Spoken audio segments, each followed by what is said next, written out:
What's going on, beautiful people? It's your boy here, Westy from A Connection TV here on YouTube, the one place on the World Wide Web where we actually adopt similar connections, spot out differences, and welcome to my channel. If this is your first time seeing me, definitely follow me on all social medias, Twitter and Instagram at A Connection TV. I'm here to talk to you about All-Star Season 4, Episode 5, The Way You Make Me Steal. Yeah, we're going to get into Cara getting her revenge back, baby. And I just have to say, I wish that Cara and Cam would have just let bygones be bygones. But I feel like that particular scene was over edited because we went from one extreme to the next like that. And are both of them they're just that completely stubborn that they can't listen to reason and understand one's perspective on something? Because, anyways, let me not get too ahead of myself. Cara does the last time on the challenge bit, right? And we see her looking really, really good working out on the little bouncy ball thing, right? And we get the comment of Jasmine and Brandon betraying her and Cam betraying her. Everyone's betrayed Cara. Do we feel bad for Cara? I don't know how I feel for Cara, but I know that when she was crying after the Brandon bit and the Jasmine bit, especially the Brandon bit, so says her, I was like, oh, you know? Jasmine goes in and we see her talking to Brandon, and it's this whole, oh, this is the reason why I did it, and blah, blah, blah, blah, blah. And Jasmine's like, I think that Cara's playing emotionally, and this is not, you can't be emotional in this game. You just have to play it strategic and be smart. Girl, Jasmine, when have you ever not played the challenge emotionally? What are we talking about here? Like, when did Jasmine become the, like, poster child for giving advice on how to win anything when she's never won any? Like, you know, I'm not even going to look up her stats because in my mind, she ain't never won an elimination. Well, clearly, because she's always getting sent home.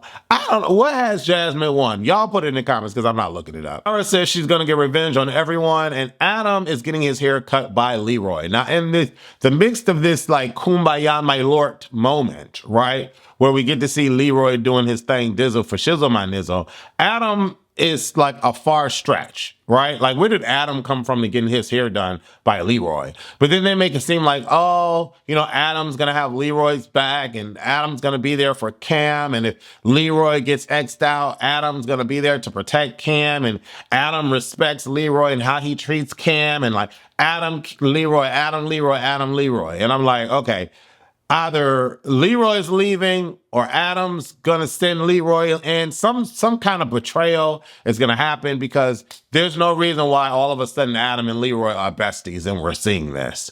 Right. We get a segment with Leroy and Cam, and I'm happy about this, to be honest. I love seeing this black love displayed on my TV screens, right? But it's important that we see Leroy as or at least speaking on being a father, you know what I'm saying? Because he didn't have his father when he was growing up. And then we get the concept of Leroy going through postpartum depression and how it's not just a woman thing. Men can go through it too. And Cam and Leroy, well, Leroy says that he's going through counseling and that he's still doing counseling. And Cam has been a supportive base for him. You know what's really interesting? Like, they've already expressed and explained that their relationship isn't perfect, but I hope when they do have their matches and their spouse that it's not like so on 10, because I feel like the way that they display the relationship is how I'm hoping that 75% of it is. And then the other 25% is like the human on human love and like the misunderstandings and the frustrations and upsets and all of that. Because like through this show and through social media, you would never think that the two of them argue until they tell you. And they tell us, but it's like, I still can't picture it because they like seem so perfect. And I know that they're not perfect, but like, dang, I hope it's not, you know, 75 them arguing all the time and 25 them saving the face because they're, you know, social media people. I hope it's the adverse, or 75% love and 25% reality, if that makes sense. Laurel and Nicole are back in each other's whatever they're in, I don't know. And Cam and Veronica are in the post confessionals talking about it like this should not be happening. And based on the stuff that y'all sent me via my reviews, y'all basically like, Wes, Nicole is a serial cheater. Nicole dog Laurel out. Nicole, Laurel needs to run away. In my mind, like, if all of that is true, why is Laurel as proclaiming as a veteran as she is, and as, anyways, let me not do that, because every time Laurel gets in a romantic anything with somebody, she's soft like Jello. So I'm not shocked. I'm not shocked. Nicole could have killed her dog, and Laurel would still be laying up on her like she's doing on these national screens, making herself look foolish. If Nicole indeed destroyed the relationship the way that y'all are saying that she has, Laurel is a fool, a whole fool. And I just think it's dumb. Like, I don't know. There's not one ex of mine that will let me, like, if I see them and we're in close proximity, I'm gonna be like, oh, I miss you. I'm loving on them and holding on to them. Not one, not one, not one. If you're an ex, you're out of my life forever. Like, what the hell? Like, what? No, no. So I'm looking at this Laurel and Nicole situation like, this is trash, and I want to throw up in my mouth. Then we see them laying all up on each other, and Nicole is touching her butt. And then we see a conversation with Nicole and Flora being how old she is in her 80s is like, young girl, you should not be doing this. And the way you express your physical is not okay because your feelings don't match your actions. And it's all about your actions. And you should not be doing this, young lady. Cut it out. You're sending the wrong message. And I'm like, all right, somebody on this show got common sense. Like, both Laurel and Nicole are like twins. Like, how are they attracted to themselves like that? Like, I don't want to date myself. You know what I'm saying? They don't look different. Like, they don't. I don't. Can I just say that as I'm watching this season, whoever's in control of the score for this particular season is killing it. I've heard nothing but like 70s, 80s, 90s black music, and I'm here for all of it. I'm here for all of it. And let's have a little high five hand clap for Leroy telling Cara to speak to Cam. Leroy is pro Cam all day long, but Leroy and Cara have a history throughout the challenge. And, you know, he's going to stick up for his bae, but he thinks that this is dumb ultimately. And he thinks that Cara should talk to Cam. Immediately, when Cam starts talking, Cara cuts her off. And that's automatically a problem. If you're trying to resolve something or trying to at least hear each other out, there should be no cutting of the off anyone that's trying to talk to you. You need to let Kim get through all of what she has to say and say, okay, cool, you've spoken your piece and I see your perspective. Can I speak now in hopes that you'll understand my perspective? Because we need to come to a resolve, right? But it wasn't that. Cara was automatically on defensive, and Cam rebutted by being on the defensive as well. So when you have two people on the defensive, nothing gets resolved. Brandon's sitting there like, oh, yeah, hey. And then to deflect, Cara leaves Cam and decides to go after Brandon. And Brandon's like, I've gone through a marriage. I've almost died. I've had kids. I went through a divorce. You know nothing about any of that because you have not reached out. I'm not understanding or sure why you believe us to be so close. If we were that close, you would have reached out. And Carl's like, I don't reach out to maybe like a lot of people, and I stay in my own little bubble. Okay, if that's the case, Carl, why are you expecting these people to be so close to you? Like, when you're on the game show, if you're really that close, your relationship should last outside of the game show. That's how I view it. And I'm pretty sure obviously Brandon views it that way too. What the problem is for me with Brandon is that you should have never said any of that in the post-confessional or anything because you allowed the editors to paint this picture like during the time we were in this game, that's how you viewed Cara. And clearly you didn't view her that way. And so, like, you're sitting here talking about, yeah, we go way back and whoop, whoop, whoop. But clearly your feelings don't match what you said in the post-confessional. And they played you by asking you these questions because they played it in the edit.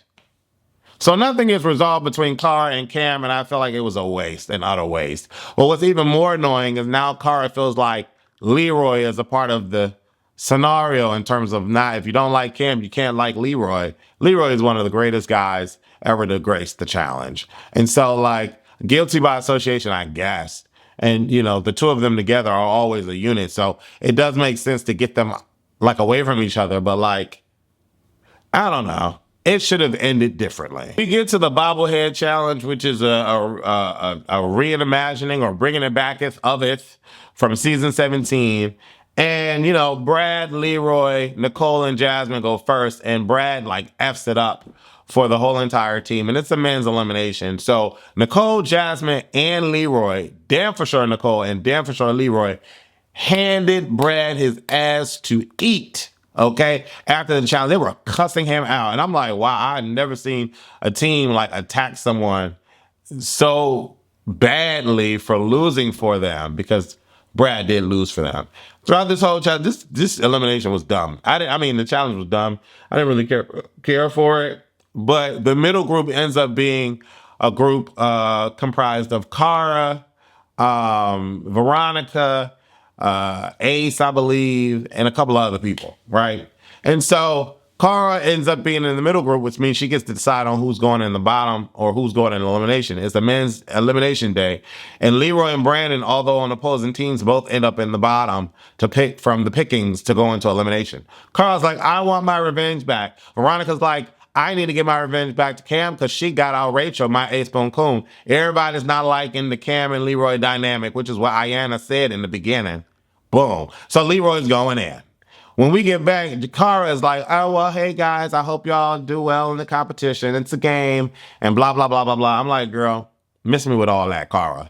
You should have came in. Revenge is sweet, and this is where I'm going with it. I don't know why y'all came for me. I loved both of y'all, but hey, I got my shot. I'm taking it. Love y'all toodles. Like, that should have been the truth. Leroy's like, I'm not going home. Brandon's like, I'm not going home either. I got to do what I got to do. It is what it is. Laurel and Laurel ends up going into bed with Nicole, and Jay has to sleep next to this.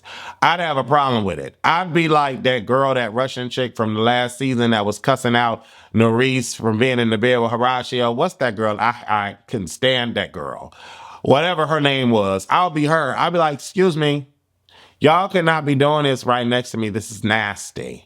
Okay. I feel like Megan Thee Stallion's photographer. Like, this is not okay. And you'll get a lawsuit. You know what I'm saying? That would have been me. That just would have been me. But anyway, they still doing what they doing. You see legs up in the air and stuff. Nicole talk about she's sweaty. Then the very next day, Nicole's like, we cannot do this no more because this is not okay. Like, I can't be doing this. You're no longer allowed in my bed. You're no longer allowed in my bed. I don't know. I can't do the Boston, not Boston. She's from Staten Island. I can't do the New York situation. But anyway, Nicole having her cake and eating it too. And after she had her cake and eating it too, maybe the cake was a little bit too tart. And Nicole come back the next day like, I don't want no parts of it no more. I told you to take a shower before you came to my bed. You didn't take a shower. So don't come to my bed no more. Then Laurel goes crying to Cara and Averey. And Cara has her back the whole way through. And she's like, you know what? No matter what, I got you. I'm here if you need to talk. Which brings me to what the hell happened with Laurel and Cara that everyone was pissed about on social media. Is Laurel and Cara, were they a part of season 40 and Laurel made Cara cry or some crap? Like, what was going on? Because Cara seems to have Laurel's back in this particular situation. And Cara says, you know, even though we've had our little tips or whatever, I still got your back and I want you to be happy. Whoa. We get to elimination and they are playing Mission Improbable. And I think this is pretty cool because they have to hang like the Mission Impossible Tom Cruise they do. And it's this maze thing that they have to do with this that's on this disc, and they have to get these balls in with the stars. Now, when we saw Brandon talking to his daughter, I already knew Brandon was going home. I'm like, oh, Brandon going home. He's talking to his daughter. Okay, bye. Now, if there would have been a segment of Leroy talking to his son, then I would be like, okay, oh, Leroy going home. Brandon was talking to the daughter. I knew Brandon was going home. Period. You know, Adam was asked if you want to come. Was it Adam? No, it was Ryan. Derek was asked if you want to come down and try to get a star. He's like, no, I'm not doing it. Brandon sent me home last time, and I'm not doing it. He basically discounted, didn't count Leroy, and was like, it is what it is. I thought Leroy was going to go home the way they was playing with this edit and playing with our minds and showing us that Brandon was close to 1 star and not showing where Leroy was. But because they wasn't showing where Leroy was at the end, I was like, Leroy won. And Leroy won. I want Leroy to win. Find a freaking Lee. I want him to get to a final and win. Because he's been sucking this whole season so far. Are y'all happy that Brandon went home? I'm happy that he went home. Although Brandon fine as hell, I'm happy that he went home. Because I just don't like how he did Cara. And he made the excuse that he made. I don't know. I thought it was bullcrap. But anyways. What do y'all think of this episode? Again, All-Star Season 4 is very lukewarm.